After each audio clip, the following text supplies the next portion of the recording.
الآن هناك ما تسمونه بودكاست. أيوة.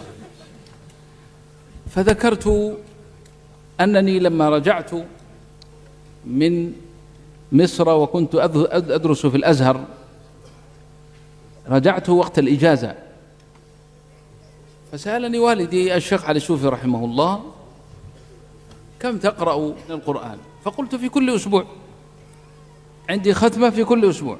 لما قلت له هذا الكلام كنت ظننت أنه سيمدحني وسيثني علي، ولكن كان الأمر بالعكس.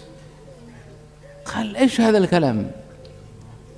أنت متفرغ للقرآن وليس وراءك عيال ولا أطفال ولا نساء، فبأي شيء تنشغل عن القرآن؟ قال لي: أتدري ما تقول؟ إنك تعني بقولك أنك تختم في كل أسبوع أن كل آية لا تراها في الأسبوع إلا مرة واحدة، هذا يليق بك؟ فتعجبت من هذا، قلت: يعني فما المطلوب مني يا أبويا؟ هو كان يختم في كل 3 أيام.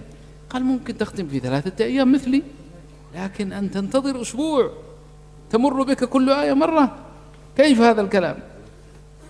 زين. قلت هذا الكلام، وقلت أيضا إن والدي كتب مرة كتاب، كان تكتب أيام زمان ما في تليفونات، فقالوا: واعلم يا بني أنه لن يهجر القرآن إلا من هان على الله. حفظتم؟ إلا من هان على الله. القصة التي أريد أن أقولها لكم، أنا قلت هذا الكلام في البودكاست هذا،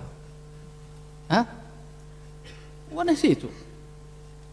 بعد سنوات، 2 3 أو 4 من ذاك الوقت، جاءتني رسالة من شخص أراد ألا يعرف اسمه. قال: أستحلفك بالله لا تذكرني ولا تذكر اسمي، ولكن أنا سأذكر حالته.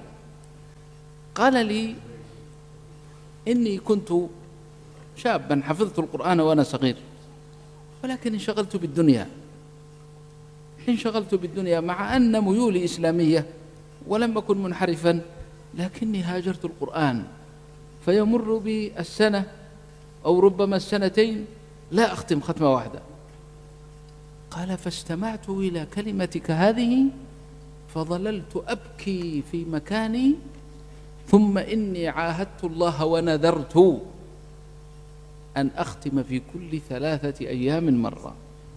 قال: والحمد لله الآن تم لي 2 سنين ما قطعت هذا الورد، أختم في كل 3 أيام، ورغم انشغالي الكثير بالتجارة والأمور التي أنا فيها، ولكني ما تركت هذا الورد، وأسأل الله أن يثبتني عليه. ثم ذكر من بركات ما فتح الله عليه من الختم في 3 أيام أمور كثيرة. قال: سهل الله على لساني القرآن، فصرت أقرأ في مشي وفي تنقلاتي وفي ذهابي وفي إيابي، لساني رطب بالقرآن.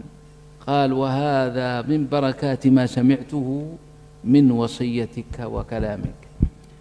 أنا قصدي من هذا أيها الإخوة وأيها الشباب الحاضرون في هذا المكان، تحصيل القرآن وحفظه سهل، لكن المحافظة